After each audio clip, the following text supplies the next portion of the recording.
Sir, NITI Aayog की बैठक से कई राज्यों से मुख्यमंत्री ने दूरी बनाई है, नीतीश कुमार जी नहीं जा रहे हैं। भाई मुख्यमंत्री नीतीश जी प्रधानमंत्री का विरोध करते करते वो बिहार और बिहारियों का विरोध करने लग गए हैं। नीति आयोग की एक महत्वपूर्ण बैठक जहां पर जाकर मुख्यमंत्री जी बिहार और बिहारियों के लिए तमाम तरीके की सुविधाओं, व्यवस्थाओं और केंद्र सरकार और बिहार सरकार के तालमेल को लेकर तमाम तरीके के प्रस्तावों को वहां पर रख सकते थे।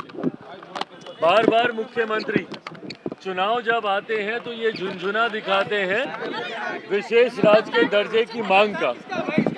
ये वो अधिकृत मंच है जहां पर मुख्यमंत्री जी विशेष राज्य के दर्जे की मांग कर सकते हैं, पर इतनी महत्वपूर्ण बैठक का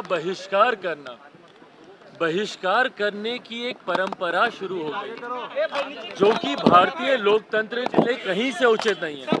भारतीय लोकतंत्र की खूबसूरती ही यही रही है कि सत्ता पक्ष विपक्ष अपने तमाम मतभेदों के बावजूद जब देश और प्रदेश की बात आती है तो एक साथ एक मंच पर आकर चर्चा करते हैं, विचार विमर्श करते हैं। नीति आयोग की बैठक भी एक ऐसा ही मंच है जहां पर आप आकर आप चर्चा कर सकते हैं, विचार विमर्श कर सकते हैं। अपने मतभेद होने के बावजूद प्रदेश के हित को लेकर आप अपनी बातों को वहां पर रख सकते हैं, पर ऐसी बैठक का बहिष्कार करना दिखाता है कि मुख्यमंत्री सिर्फ व्यक्तिगत महत्वाकांक्षाओं को सबसे ज्यादा प्राथमिकता देते हैं। अगर उनका व्यक्तिगत द्वेष किसी से है तो वो द्वेष इतना बड़ा हो जाता है कि वो बिहार और बिहारियों के सरोकार के लिए भी ऐसी बैठकों में जाना जरूरी नहीं समझते। लोक जनशक्ति पार्टी रामविलास पूरी तरीके से निंदा करती है मुख्यमंत्री जी की इस बैठक में नहीं जाना। इस बैठक में जाने से संभवतः कई लाभ बिहार और बिहारियों को मिल सकते थे, जो मुख्यमंत्री जी ने अपने अहंकार और अपनी व्यक्तिगत महत्वाकांक्षाओं की दीन चढ़ाना ज्यादा जरूरी समझा। भाई किस बात का बहिष्कार हो रहा है, समझ के परे है किस बात का बहिष्कार कर रहे हैं, और ये बहस ही क्यों हो रही है। भाई एक नए पड़ाव की ओर भारतीय राजनीति बढ़ने का काम कर रही है। भारत को एक नई संसद मिलने जा रही है और लंबे समय से इसकी मांग की जा रही थी, और ये मांग भैया कोई भाजपा कर रही हो या एनडीए कर रही हो नहीं हो रहा। एक लाइमर मेंबर पार्लियामेंट हूँ, 2014 में भी ये मांग उठ रही थी। मेरे नेता, मेरे पिता आदरणीय रामविलास पासवान जी 6 प्रधानमंत्रियों के साथ बतौर केंद्रीय मंत्री काम कर चुके हैं। उस वक्त भी लंबे समय से ये मांग उठ रही थी। यूपीए की सरकार में भी ये मांग उठी है कि मौजूदा संसद में संभव नहीं है भैया आधुनिक प्रणालियों को धरातल पर उतारना। ऐसे में एक नई संसद की जरूरत थी, और उसके बाद आज आप विरोध कर रहे हैं भैया जब नई संसद आपको मिलने जा रही है।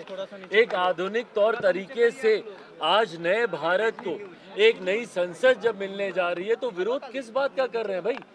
आप एक व्यक्ति विशेष का विरोध करते करते आप संस्थाओं का विरोध करने लग जाते हैं। कुमार कह रहे हैं कि नए और एक सेकंड, नीतीश कुमार जी क्या बोलेंगे भैया। नए भवन का निर्माण करना आवश्यकता नहीं था, उसी को विस्तारित किया। आज अभी थोड़ी देर पहले हम ट्वीट किए हैं, आज नीतीश कुमार जी को याद आ रहा है ये, और जब खुद ये विधान मंडल का जब ये करने गए थे विस्तारीकरण का, जब ये खुद उसका उद्घाटन करने गए थे तो उस वक्त क्यों राज्यपाल को भूल गए थे।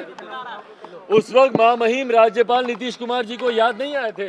2016 में किए थे ना ये विधानमंडल का उद्घाटन, और अगर मुझे तारीख ठीक से याद है तो 19 नवंबर की वो तारीख थी। उस वक्त कहाँ गए थे महामहिम राज्यपाल। और मुझे बताएं, देश की जितनी विपक्षी दल हैं, विपक्षी पार्टियां हैं, या तो वो स्वीकार करें कि उन सब ने भी गलतियां की हैं। आज अगर प्रधानमंत्री जी के उद्घाटन से इतनी चिंता हो रही है तो कहाँ है वो विपक्षी दल और वो विपक्षी पार्टियां जिन्होंने अपने पार्टी के नेताओं के नाम पर हजारों योजनाएं बनाई, उनके नाम पर भवन बनाए, उनके नाम पर सड़कें बनाई, तमाम राष्ट्रपतियों को दरकिनार करते हुए।